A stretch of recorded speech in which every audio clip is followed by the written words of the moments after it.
Welcome to Research Recap on JP Morgan's Making Sense. I'm Phoebe White, head of U.S. Inflation Market Strategy, and today I'm joined by Mike Feroli, our chief U.S. economist, and we're here to talk about takeaways from the October U.S. employment report, as well as the path ahead for the economy and the Fed. Mike, thanks so much for joining. Thanks for having me. So, Mike, we knew this would be a messy report. Yeah. What were your high-level takeaways? So it was messy. We had a disappointing 12,000 gain in overall non-farm jobs. We don't know precisely how much of that to assign to the combined effects of the hurricanes and the various strikes. It was below expectations. I think when we looked at the totality of the report, it was, again, besides that headline miss, pretty close to expectations, perhaps a smidge to the soft side when we looked at the details, but nothing too alarming. So let's talk about the details a little bit more. So you had estimated going into the report that the hurricanes and the strikes could be worth about $80K. Is there anything in the details that tell you that that was an appropriate estimate or could be larger? Hard to know for sure at this point. We know the direct effects of the strikes were a little over 40,000. There could, of course, be indirect effects through suppliers. And then really all we get in today's report is the industry detail, which doesn't really give us much flavor of how much the hurricanes subtracted. We do know that the impact on jobless claims is probably somewhat less than we were thinking, but I think we'll really have to wait till the state level data in 3 weeks' time to have a better sense of the hurricane effect. Okay, so still a lot of uncertainty, but let's talk about, I guess, what signals you're taking from the broader swath of data. Of course, it's been hard even to smooth through the monthly prints. 3-month moving average of payroll growth has dropped from 186K last month to 104,000, so that's difficult. But we had, a weaker JOLTS report, but tick down in claims, tick up in labor market differential. What are the broader signals you're watching for?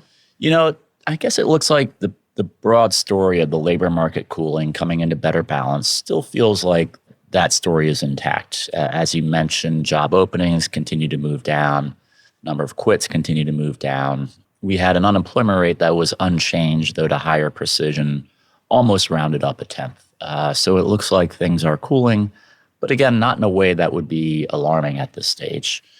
So we think that's the main message from all the data we're seeing this week. Okay, and what is, the growth signal that you would extract from the data? You mentioned tick up in the work week, but also decent strength in average hourly earnings. How are we tracking on growth? So work week, the prior month was revised up, so it was unchanged actually from the upward revised number last month. Average hourly earnings ticked stronger than expectations, but again, was revised down last month and the month before that. On wage growth, again, it kind of looks like we're in a sweet spot between today's number and the ECI report. Suggests around, high 3s to 4% on wage growth, which is, good numbers, not worrying to the downside, not too inflationary. So right now, it feels like we're in a sweet spot on a lot of measures. And I think on growth too, of course, the main message we usually take from growth is the growth in hours worked, which of course is from the establishment survey and therefore could be distorted by the strikes and the storm. But I think the broad picture is it looks like we're continuing to have pretty good momentum heading into the fourth quarter.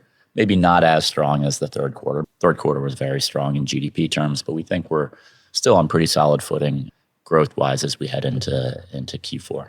So you mentioned the establishment survey was probably more distorted by the weather.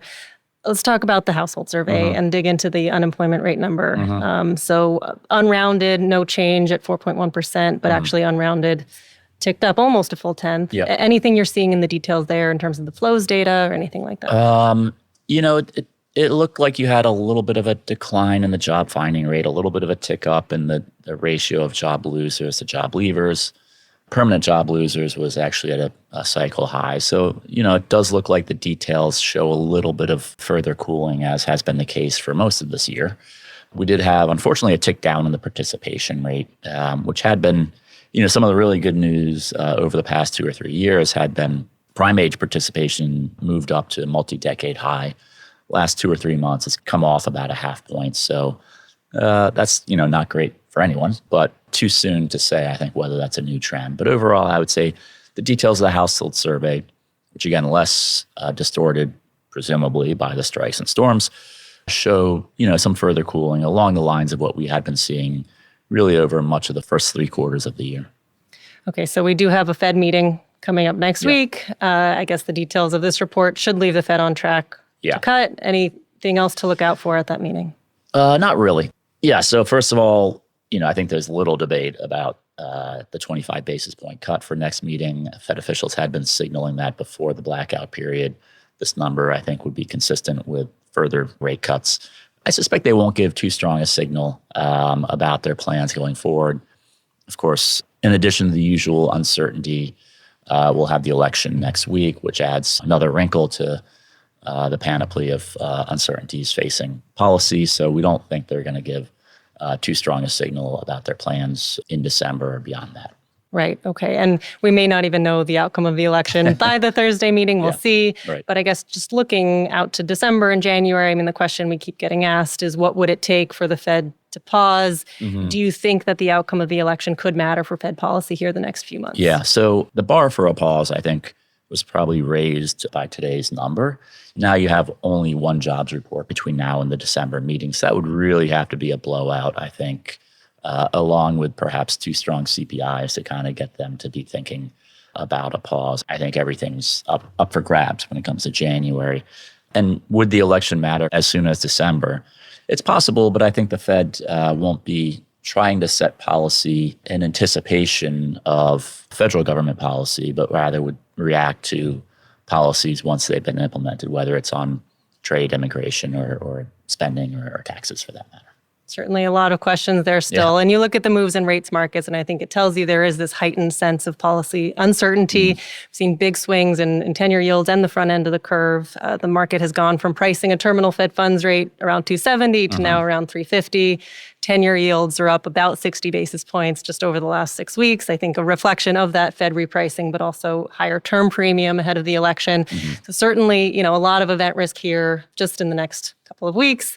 Next week, not only the election and the Fed meeting, but sandwiched between those events, we do have long-end Treasury supply. So I think we are in for a period of elevated market volatility here as we look ahead. I think that's a good place to close. Mike, thanks so much for joining. Thanks for having me.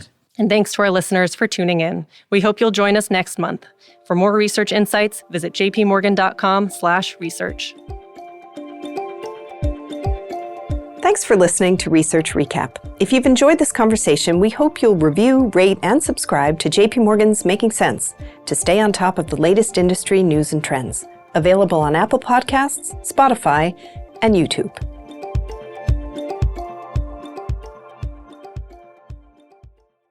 This communication is provided for information purposes only. For more information, including important disclosures, please visit www.jpmorgan.com/research/disclosures. Copyright 2024, JP Morgan Chase & Company, all rights reserved.